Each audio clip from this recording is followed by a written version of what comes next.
Hey folks, welcome to the channel. I'm Don. This is Rockin' the Country. I've got a gift request of a new artist to the channel. I've not heard of Dan Rogers, but John O'Dowd, who lives up here in New Jersey, we've not met, but I've learned recently that John's a Jersey boy, same as me, made a gift to the channel for me to do this song. So John, shout out to you, my friend. Thank you for this. And it's Just a Kid from Texas. I don't know this, but here's the deal. Dan Rogers is a nephew of Kenny Rogers. So let's see what kind of chops he's got. And from what I saw, I think, John, you told me this, or maybe I saw it somewhere, that this song peaked at number 87 on the country chart. So it was a marginal hit, but some songs will put your name on the radar. All right, let's find out what Dan Rogers, the nephew of Kenny Rogers, does with Just a Kid from Texas. Here we go.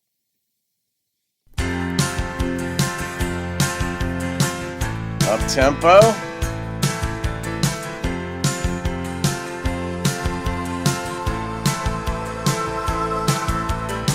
Tearing up them dusty Texas roads. Just a couple of half-grown kids living on love and rock and roll. She was more than my lover, she was my friend. Good start.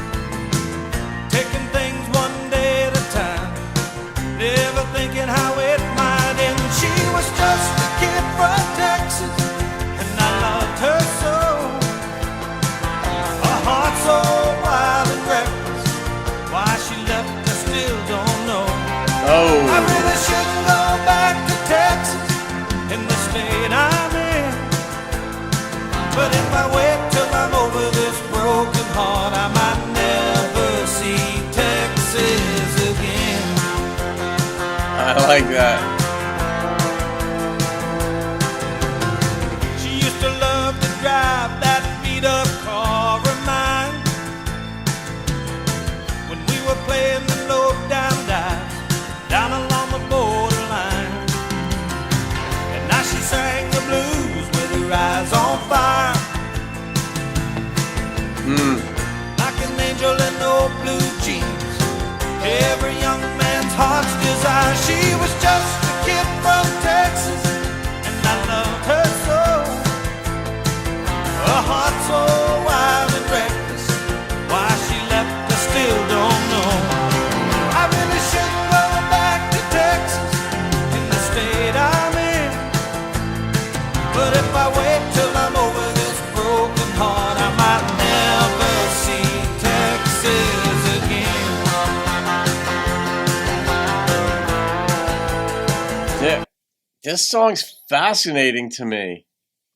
If I were to have tuned in like just in the middle of flipping radio stations, I don't know if I would have kept it on it. But because I heard it from the beginning and the development and knowing the background of him being Kenny Rogers' nephew, and there's a curiosity and an intrigue, but I'm actually liking the song more than I thought I might.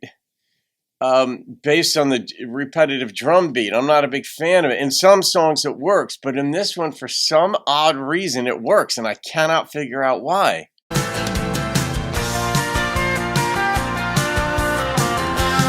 Was this in the 90s, John? This one? She was just a kid from Texas, and I loved her so. A heart so wild and reckless, why she left I still don't know. I really shouldn't go back to Texas in the state I'm in, but if I wait till I'm over this broken heart, I might never see Texas again.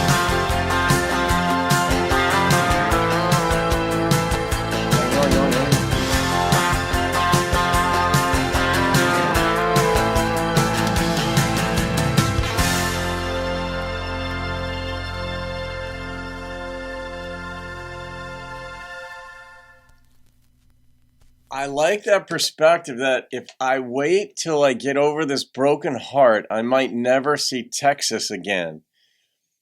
And which means he'll never see her again because that's where she lives. But we didn't find out where he lives.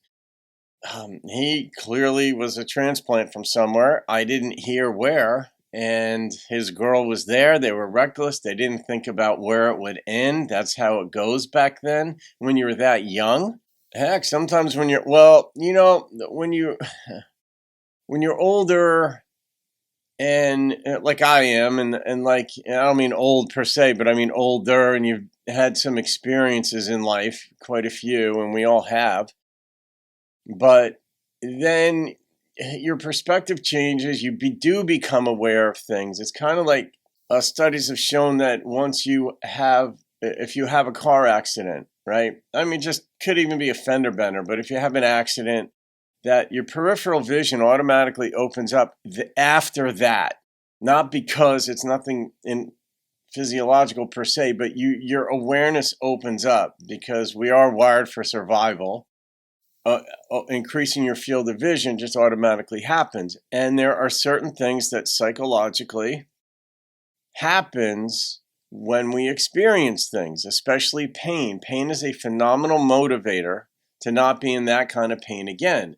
So we're wired for pattern recognition. So when we recognize that a certain element or aspect or dynamic will cause pain, we open our minds up to it after we've experienced it, and we don't want to be in that again.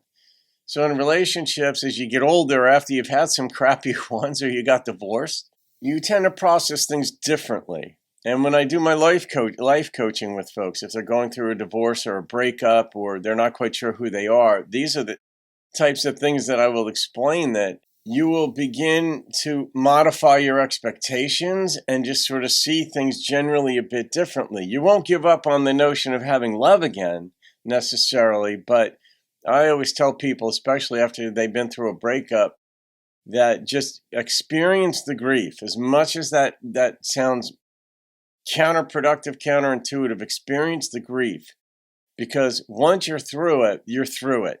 You won't, and you'll even be able to look back on some of those moments and laugh.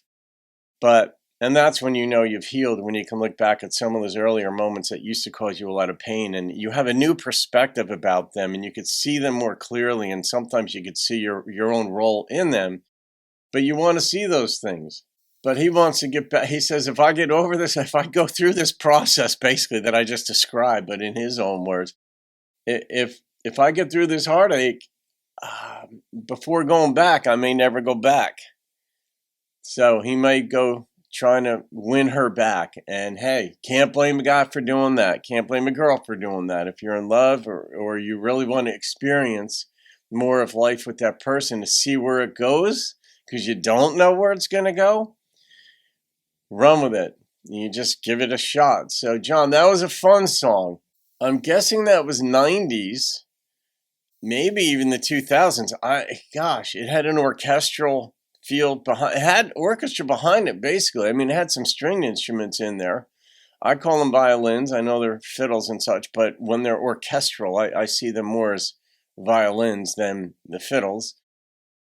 So, and the guitar work was fascinating in this. I think that's what I really liked about this song, which set it apart from just sort of standard rock country blends. So, all right, I'm going to rate this one. And the number that popped into my head was an 8.8. Strangely, I can't even explain. I liked it. It had a good feel. Maybe it was the quality to his voice as well. Maybe it's Kenny Rogers-esque. He's his own man, Dan is clearly, but that was enjoyable. So, all right, guys, I hope you enjoyed that. Thank you, John. Have a great day, folks. See you on another video. Keep rocking the country.